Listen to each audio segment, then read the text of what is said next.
Donasi dakwah Yufid. Yuk berikan amal jariah terbaik Anda untuk dakwah dan pendidikan Islam.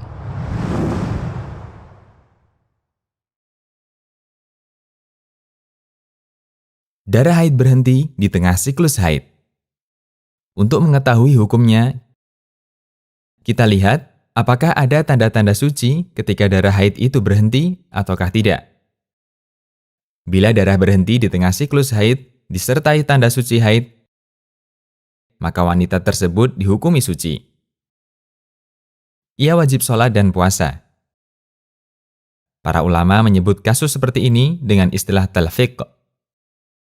Namun bila darah berhenti di tengah siklus haid tanpa disertai tanda suci haid, maka ia dihukumi masih haid meskipun darah haid berhenti keluar. Ibnu Qudamah rahimahullah menerangkan, suci ketika masih dalam siklus haid adalah suci yang teranggap sah.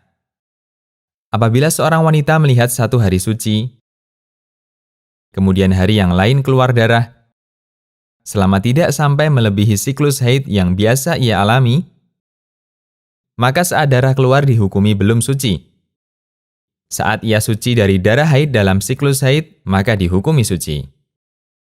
Al-Mughni. Adapun tanda suci haid ada dua. Pertama, keluar cairan bening atau qassah baydha, yaitu cairan bening yang keluar dari rahim. Kedua, keringnya farji atau kemaluan. Tidak ada lagi darah haid yang keluar. Tanda ini bisa digunakan para wanita yang tidak memiliki kebiasaan keluar cairan putih ketika suci haid. Caranya bisa dengan menempelkan kapas. Bila tidak ada lagi bekas darah, maka dihukumi telah suci. Bila keluar flek keruh atau cairan kekuningan, darah berhenti di tengah siklus haid, namun kemudian berganti flek keruh atau kekuningan yang keluar. Bagaimana menyikapinya? Flek keruh atau kecoklatan dalam bahasa fikih disebut kudrah. Sedangkan cairan kekuningan disebut dengan istilah sufrah. Untuk mengetahui hukumnya, kita perlu melihat kapan cairan ini keluar. 1. Apabila keluar sebelum terlihat tanda suci haid, maka seorang wanita yang mengalami keluar flek tetap dihukumi haid.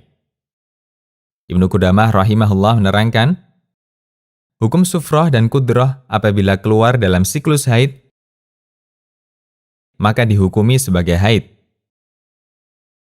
Maksudnya, apabila melihat keluar dalam hari-hari yang menjadi siklus rutin haidnya, maka dihukumi haid. Bila melihatnya keluar setelah hari-hari yang menjadi siklus haid, maka cairan ini tidak dianggap sebagai haid. Al-Mughni. 2. Bila keluar setelah tampak tanda suci haid, maka sang wanita dihukumi suci. Ummu Atiyah radhiyallahu anha menerangkan, dahulu kami para sahabat wanita tidak menganggap kudrah dan sufrah sebagai haid sama sekali. Hadis riwayat Bukhari. Dalam riwayat Abu Daud ditambahkan, dahulu kami para sahabat wanita sama sekali tidak menganggap kudrah dan sufrah sebagai haid, yaitu apabila keluar setelah mandi wajib. Demikian, Allahu a'lam bishawab.